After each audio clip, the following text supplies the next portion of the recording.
আসসালামু আলাইকুম রহমতুল্লাহ বরকাত।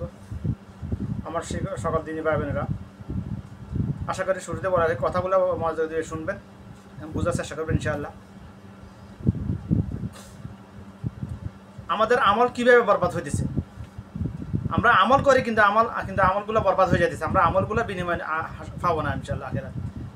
প্রথমে আমি বলে রাখি, যারা আমার কথাগুলো শুনতেছেন তাদের সকলের কাছে আমার প্রশ্ন হলো, আমরা মসজিদে কেন আসি? যারা সপ্তাহে মুসল্লি তাদের কথা বলতেছি, যারা 5 ওয়াক্ত নামাজ পড়ে তাদের কথা বলতেছি। আমরা মসজিদে কেন আসি? আমার ব্যবসা বাণিজ্য, আমার বাড়িঘর ছেড়ে মসজিদে কেন আসি? আমরা কি মা বাপকে সন্তোষ দেখানোর জন্য, স্ত্রীকে দেখানোর জন্য, নাকি আল্লাহকে রাজি খুশি দেখানোর জন্য? মানুষের আমল দেখে, আমলের নমুনা দেখে আমার কাছে মনে হয় আমরা মসজিদে আসি আল্লাহকে দেখানোর জন্য আসি না। আমরা মসজিদে আসি মা বাপকে দেখানোর জন্য, স্ত্রীকে দেখার জন্য, পাড়া প্রতিবেশীকে দেখানোর জন্য। এরকম মনে হইতেছে আমার কাছে মনে হয়। মানুষের আমলের ধরন, মানুষের মসজিদে আসার পরে মানুষের যে কর্মগুলো করে ওগুলো ধরন অনুভব অ্যানালাইসিস করে আমি কথাটা বলতেছি। আমি কোনো গায়েবী কথা বলতেছি না, অবাস্তব বলতেছি না। যেটা প্র্যাকটিক্যাল আমি দেখছি, ছোটোবেলা থেকে যেটা দেখে আসছি ওটা বলতেছি আমি। 30-32 বছর ধরে ওটা বলতেছি আমি। এর আগে পূর্বের সময় যাবার আমার প্রয়োজন নাই। আমরা মসজিদে আমরা যদি মসজিদে এই নিয়তে আসি যে আমি যা কিছু করবো একমাত্র আল্লাহকে রাজি খুশি করার জন্য করবো, এই নিয়তে যদি আমরা আসি আমরা, তাহলে আমাদের কি করতে হবে? আমরা যা কিছু করি না কেন,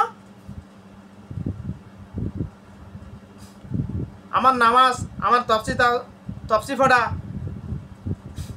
কোরআন তেলাওয়াত করা, যা কিছু করি না কেন অবশ্যই রাসূল সাল্লাল্লাহু আলাইহি ওয়াসাল্লামের দেখানো প্রতিষ্ঠিত নিয়ম অনুযায়ী করতে হবে। রাসূল সাল্লাল্লাহু আলাইহি ওয়াসাল্লাম বলছেন, সল্লু কামা রাআইতুমুনি ওয়াসাল্লি। হাদিসটা নামাজের প্রাসঙ্গিক কারণে রাসূল সাল্লাল্লাহু আলাইহি ওয়াসাল্লাম বয়ান করেছেন। তবে এই নামাজটা আমল কবুল হওয়ার জন্য মানুষের জীবনে, মুসলমান করে জন্ম আদম সন্তানের জীবনে যা কিছু আছে সব ক্ষেত্রে হাদিসটা ফিট। হাদিসটার প্রাথমিক অর্থ হলো, বাংলা অনুবাদ হলো, নামাজ পড়া সেইভাবে যেভাবে আমাকে পড়তে দেখেছো। এই হাদিসটার কিন্তু অর্থ কিন্তু ব্যাখ্যা কিন্তু ব্যয়বহুল। আবার হাদিসটা শুধু নামাজের জন্য নয়। এই হাদিসের মৌলিক অর্থ হলো, আমল করো সেইভাবে যেভাবে আমাকে করতে দেখেছো, আমল করো সেভাবে, যে কোনো আমল।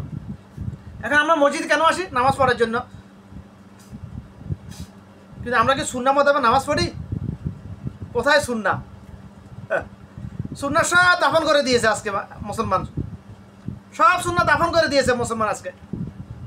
কয়টা কথা প্রমাণ দিব আমি। রাসূল সাল্লাল্লাহু আলাইহি ওয়াসাল্লাম বলছে, যখন তোমরা নামাজে দাঁড়াবে মাঝখানে ফাঁকা জায়গা রাখিও না।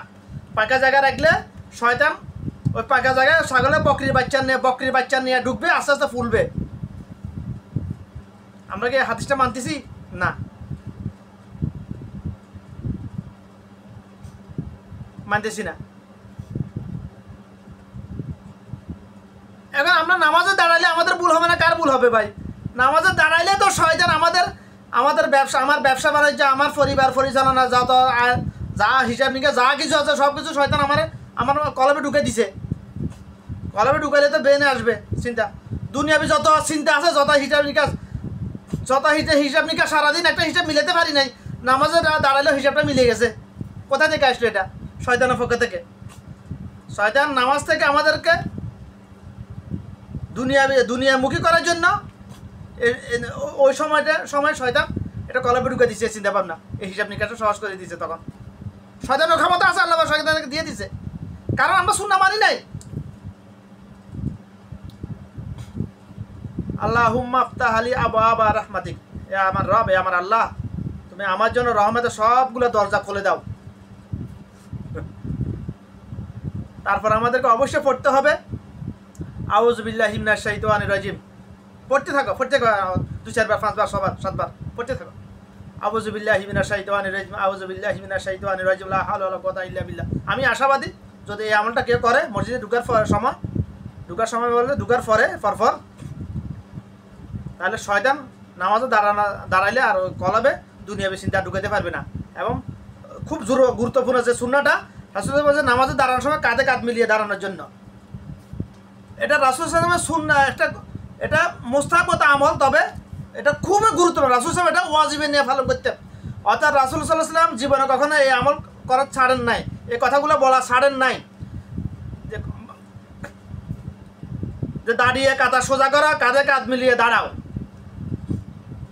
কাঁধে কাঁধ মিলিয়ে দাঁড়াও, পায়ে পায়ে মিলিয়ে দাঁড়ানোটা এটা জয়ীফ। এটা কেন জয়ীফ? এটা প্র্যাকটিক্যাল আমি যেটা দেখতেছি, আমি ছোটোবেলা থেকে পায়ে পায়ে মিলিয়ে দাঁড়াতে গেলে মাঝখানে এক বিয়ে ফাঁকা হয়ে যায় অটোমেটিক। কাঁধে কাঁধ মিলানো কোনো অবস্থায় সম্ভব না বেশি মানুষের ক্ষেত্রে। আর ওইটা দেখতে আমার কাছে মনে হয় এটা সুন্নাহের খেলাফ। এটা এই জন্য আমার কাছে মনে হয়, কারণ এটা জয়ীফ। এটা কেন জয়ীফ? কাঁধে কাঁধ মিলানো তো জরুরি, কারণ এটা কাঁধে কাঁধ মিলানিয়ে সহিহ হাদিস অনেকগুলো আছে। একটা হাদিস আছে যে সাহাবীদের হাদিস সহিহ, সাহাবীদের মানে কেন্দুরা জামা জুব্বা এখান দিয়ে ছিঁড়ে যাইতো। কেন ছিঁড়ে যাইতো? ওই যে নামাজে কাঁধে কাঁধ মিলিয়ে দাঁড়ানো, তাদের জন্য ওয়াজিব মনে করতেন, সুন্নাহ মুস্তাহাব নয়, ওয়াজিবের নিয়ে আমল করতেন এটাকে। এই জন্য যে দুইজন মানুষ, জীবিত মানুষ যদি একসাথে কাঁধে কাঁধ মিলিয়ে দাঁড়ায়, একটু ঘর্ষণ অবশ্যই হবে, লড়াচড়া দিতে হবে। মানুষকে মরা মানুষের মধ্যে দাঁড়িয়ে থাকতে পারে না কিনা? পারে না। একটু ঘর্ষণের ওখানে একটু তাপ সৃষ্টি হবে, তাপ সৃষ্টি আস্তে আস্তে এটা কালো হয়ে যাবে, আস্তে আস্তে ছিঁড়ে যাবে, এটা স্বাভাবিক। এটা যেরকম আমি যখন স্কুলে পড়তাম, তখন আমার চেয়ারে বসতে বসতে আমার ফ্যান ফাটি যেত ভাই। অনেকগুলো ফ্যান আমার ফাটি গেছে চেয়ারে বসতে বসতে, পড়তে বসতে বসতে। পড়ার প্রতি আগ্রহ বেশি ছিল ওই জন্য। যাই হোক, তো তাহলে এখানে কি এই হাদিসের কি প্রমাণ পাইল? এই হাদিসটা খুবই গুরুত্বপূর্ণ। সকাল সাহাবীরা এটাকে ওয়াজিব নিয়ে আমল করতেন। পায়ে পায়ে মিলানোটা কেন আমি জয় বলতেছি? পায়ে পায়ে মিলাতে গেলে বেশিরভাগ মানুষ, বর্তমান যুগের বেশিরভাগ মানুষ পায়ে পায়ে মিলাতে গেলে কাঁধে কাঁধ মিলানো কোনো অবস্থায় সম্ভব না। কারণ পায়ে পায়ে মিলানোর ক্ষেত্রে আবার নিয়ম কানুন আছে কিছু, ওগুলোকে আমল করে না। এই জন্য পায়ে পায়ে মিলানো চিন্তা ভাবনা করাটাই বাদ দেওয়াটা উচিত বর্তমান যুগে। কারণ মানুষের মধ্যে জাহেলিয়াত বেশি। পায়ে পায়ে মিলানো, আপনি এইভাবে সেকে দাঁড়াইলেন, আরেকজনের পা ওইভাবে সেকে দাঁড়ালেন, তাহলে কাঁধ কোথায় গেল ভাই? কাঁধ কোথায় গেল? দাঁড়ানো নিয়ে মানুষ জানে না। এখন আমরা শয়তানকে জায়গা করে দিয়েছি আমাদের মাঝখানে ঢুকার জন্য। তো শয়তান আমার কলাবে অসহসা দিবে না, দুনিয়াবে চিন্তা ঢুকাবে না, আমার নামাজ নষ্ট করবে না। কে করবে রে ভাই? কে করবেন? একটা বিষয় বললাম আমি। আর খুবই একটা গুরুত্বপূর্ণ বিষয় হলো, এখানে প্রথম আমি কয়েকটা কথা বলে রাখি। আমি আমল কোনটা, বেআমল কোনটা? যে কাজের সাথে, যে কথার সাথে, যে খাবারের সাথে সুন্নাহ আছে, ও সবগুলাই আমল। জাস্ট একটা উদাহরণ দিলাম আমি। এটা পানি না, পানি খাইলাম আমার লাভ, আমার তৃষ্ণা পাইলেও পানি খাইলাম, গরম লাগলে একটু ঠান্ডা পানি খেলাম, বাস এতটুকু আমার লাভ। এতটুকু বুঝি আমরা। এই পানিটা যদি আমি ডান হাতে নিলাম, একটু দেখলাম, বিসমিল্লাহ বলে খাইলাম, বিসমিল্লাহ, সবগুলো সুন্নাহ। আমি খাইলাম পানি, কিন্তু এটা আমল। কেন আমল? আমি রাসূলুল্লাহ সাল্লাল্লাহু আলাইহি ওয়াসাল্লামের প্রদর্শিত নিয়ম অনুযায়ী পানিটা খাইলাম। বাঙালির পানি খায়, পান করে না। সুন্নাহ মোতাবেক যদি আপনি বিবির সাথে শোয়ান, নিজের বিবির সাথে, অন্য বিবির সাথে না, ওটাই আমল। মা বাবার খেজমত করেন, মা বাবার যে কোনো একটা কাজ আগায় দেন, সবই আমল। অর্থাৎ সুন্নাহ মোতাবেক রাসূলুল্লাহ সাল্লাল্লাহু আলাইহি ওয়াসাল্লাম প্রদর্শিত নিয়ম অনুযায়ী একটা মানুষ দৈনন্দিন জীবনে, মানে দুনিয়াবির ক্ষেত্রে, দুনিয়ার জন্য, দুনিয়ার সফলতার জন্য হোক, আখিরাতের জন্য, যা কিছু করে না মানে সুন্নাহ সবই আমল। আর যে কাজের সাথে সুন্নাহ নাই, ওটা বেআমল। সেটা নামাজ হোক, রোজা হোক, জাকাত হোক, হজ হোক, দান সাদকা, যাই কিছু হোক, যদি কোনো কাজ, যে কাজের সাথে সুন্নাহ নাই, ওটাই বেআমল, ওটাই বিদআত বেশিরভাগ ক্ষেত্রে, ওটাই রিয়া, লোক দেখানো ইবাদতটাই শিরিক, বিদআত ওই শিরিকের অন্তর্ভুক্ত। যেদিকে যাবেন বাঁচার উপায় নেই। সুন্নাহ না থাকলে। তো মূল কথা হলো আমার যে বিষয়ে আমি কথা বলার আমার উদ্দেশ্য, আমি এখানে এখন কথা বলতেছি, আমি ছোটোবেলা থেকে যেখানে দেখে প্রত্যেক ফরজ নামাজের পরে 33 বার সুবহানাল্লাহ, 33 বার আলহামদুলিল্লাহ, 34 বার আল্লাহু আকবার। এটা সহি রাওয়ায়াত। অন্য একটা রাওয়ায়াতে আছে 33 বার সুবহানাল্লাহ, 33 বার আলহামদুলিল্লাহ, 33 বার আল্লাহু আকবার, একবার লা ইলাহা ইল্লাল্লাহু ওয়াহদাহু লা শারীকা লাহু লাহুল মুলকু ওয়া লাহুল হামদু ওয়া হুয়া আলা কুল্লি শাইইন কাদির। 100 বার হয়ে গেল।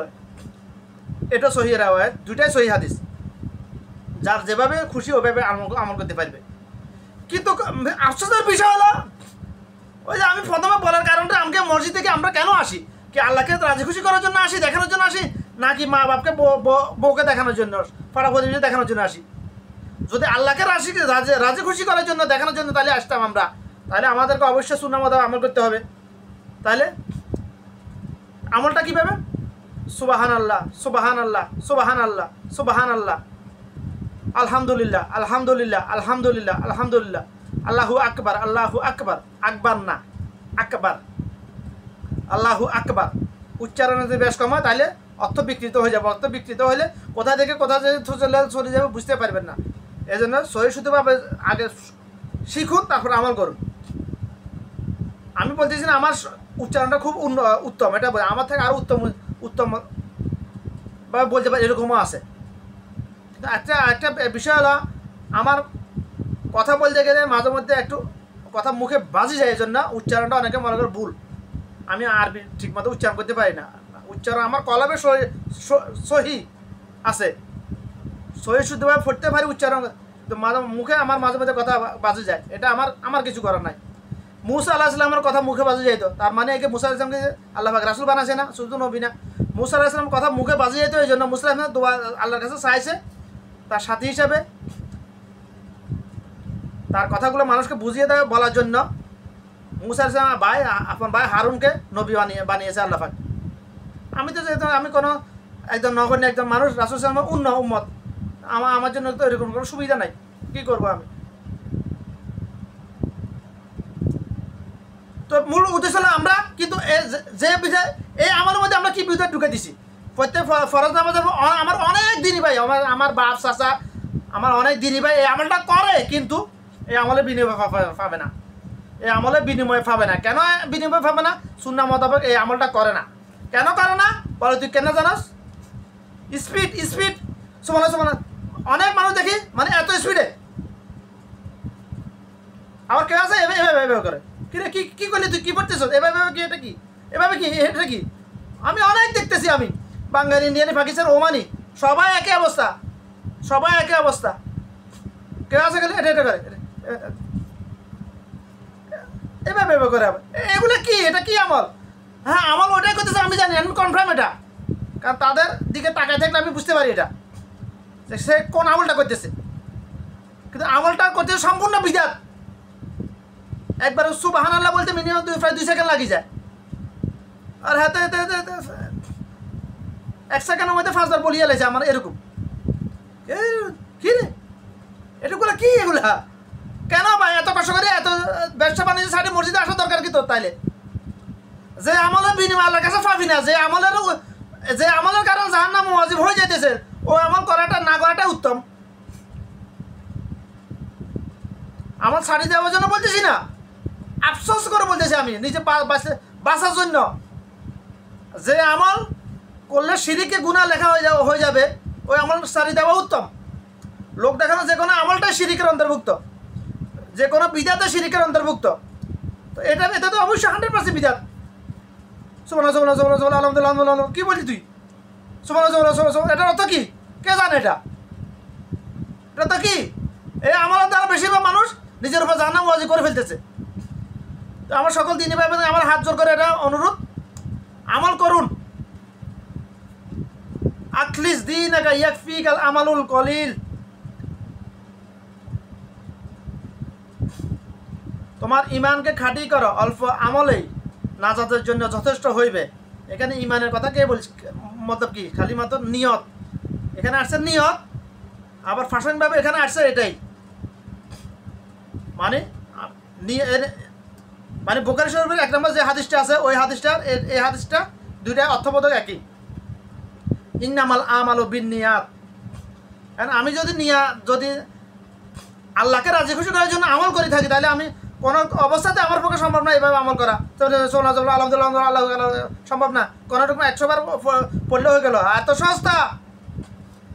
এই আমলের ফজিলত কি জানেন? রাসূল সাল্লাল্লাহু আলাইহি ওয়াসাল্লাম বলেছেন, আমার কোনো উম্মত যদি 33 বার সুবহানাল্লাহ, 33 বার আলহামদুলিল্লাহ, 34 বার আল্লাহু আকবার বলে, তার সকল গুনাহ তার মাফ করে দিবে আল্লাহ পাক, যদিও বা তার সমুদ্রের ফেনা পরিমাণ হয়। এখানে সাগিরা গুনার কথা বলেছে। কবিরা গুনার জন্য নাম ধরে ধরে ওই গুনার স্পেসিফিকভাবে বিষয় ওই ডেডিকেট করে ওই গুনাকে, আমি এই গুনাহ করেছি আল্লাহ তুমি আমাকে মাফ করে দিও, বাকি যে এই গুনাহ করবো না, এভাবে তওবা নজুয়া করতে হবে, তারপর কবিরা গুনাহ মাফ করবে আল্লাহ পাক। এটা এখানে আসছে সাগিরা গুনার ক্ষেত্রে। সাগিরা গুনাহ মাফ করা যায় আল্লাহ পাক বান্দার গুনাহ মাফ করার জন্য প্রতিদিন কতগুলো ক্ষেত্র রেখেছেন আল্লাহ পাক, কতগুলো পদ্ধতি রেখেছেন গুনাহ অটোমেটিক মাফ করে দেওয়ার জন্য, হয়ে যাওয়ার জন্য। সাগিরা গুনাহগুলো অজু করলেন, অজু করার পরে কেউ যদি তালিমা শাহাদাত পাঠ করে, তার জন্য জান্নাতের 8টি দরজা খুলে দেওয়া হয়। এই হাদিসের ব্যাখ্যা তাহকিক করলে যেটা বোঝা যায়। আবার এখানে অন্য আছে যে অজু করার সময় যখন হাতে পানি দেওয়া হয় ধৌত করার জন্য, হাতের সকল সাগিরা গুনাহ পানির সাথে চলে যায়। যখন মুখে পানি দেওয়া হয়, চোখের জানা যেগুলো করা হয়েছে ওগুলো মাফ, সব সাফ হয়ে যায়।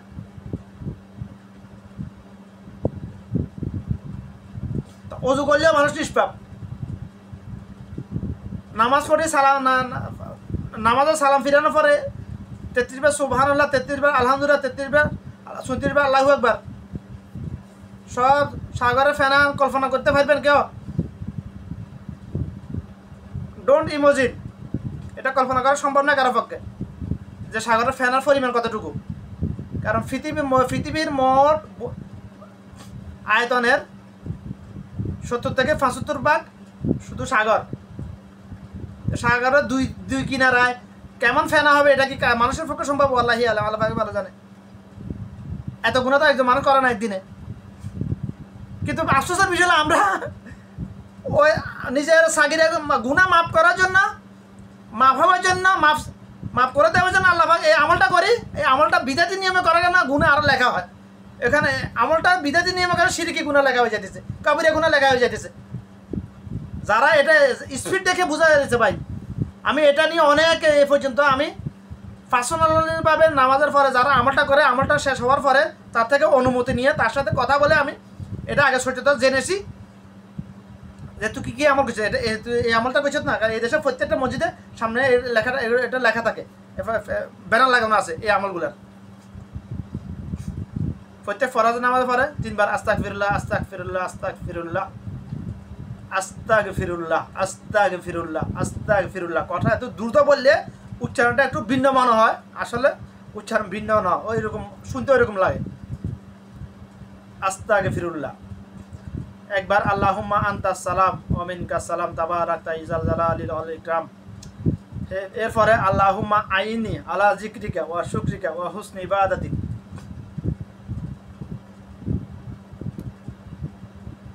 প্রত্যেকটা আমলের অর্থগুলো যদি বুঝেন তাহলে এটা ফজিলতটা বুঝতে পারবেন। একেবারে সহজ, অর্থটা বুঝলে ফজিলত বুঝতে পারবেন। কি বলতেছি আমরা, আল্লাহর কাছে কি চাইতেছি? সালাত মানেই তো দোয়া। নামাজ শুধু আল্লাহকে সেজদা করার জন্য নামাজ, এটা না। নামাজ মানে দোয়া, নামাজ মানে দোয়া। সূরা ফাতিহার পরে শুরু হবে আউযু বিল্লাহি মিনাশ শাইতানির রাজিম। আরে আমি আশ্রয় চাইতেছি বিতাড়িত জিন শয়তানের কাছ থেকে। শয়তানের কাছ থেকে আল্লাহ আমাকে আশ্রয় দান করে, হেফাজত করে, আমার কলবকে হেফাজত করে, তাহলে আমার দ্বারা কোনো পাপ হবে না, কোনো গুনাহ হবে না, সাগিরা কাবিরা কোনো গুনাহ হবে না। এর থেকে বড় দোয়া কি হইতে পারে? সূরা ওইদিকে গেলাম না তো। অবশ্যই আমল করুন, আমল অল্প করুন, তবে যেটা করুন ওটা সুন্নাহ মোতাবেক করতে হবে, সঠিক নিয়মে। সঠিক নিয়ম বলতে সুন্নাহ মোতাবেক। আগে আমাদেরকে আল্লাহ পাক কেন আল্লাহ কোরআন মাঝে সর্বপ্রথম ইকরা বিসমিকা রাব্বিকাল্লাযী খালাক, ইকরা পড়ো, জ্ঞান অর্জন করো। আগে জ্ঞান অর্জন করো। পড়ো মানে শুধু পড়ো না, পড়ো কথাটার ইকরা শব্দটার অনেকগুলো অর্থ আছে। ইকরা মানে সংক্ষিপ্ত বাংলা অনুবাদ হলো পড়। ইকরা মানে জ্ঞান অর্জন করো, জ্ঞান অর্জন, পড়লে তো জ্ঞান অর্জন হবে। আল্লাহ ভাই সৃষ্টি জগতের সৃষ্টির শুরুতে সর্বপ্রথম কি বানাইছে? কলম। কলমকে বলছে লিখ। কোরআন মাজিদ নাজিলের সর্বপ্রথম সূরা আলাকে শুরুর 5টা আয়াত নাজিল করেছে। সূরা আলাকে মূল সূরা আলাক মাক্কি সূরাটা, ছোট সূরাটা 30 নম্বর পারার মধ্যে আছে এটা। সূরা আলাকে ফুতুর সর্বপ্রথম বলছে কলম বানাইছে, কলম, কলমকে বলছে লিখ। এবার কোরআন মাজিদে সর্বপ্রথম কি বলছে?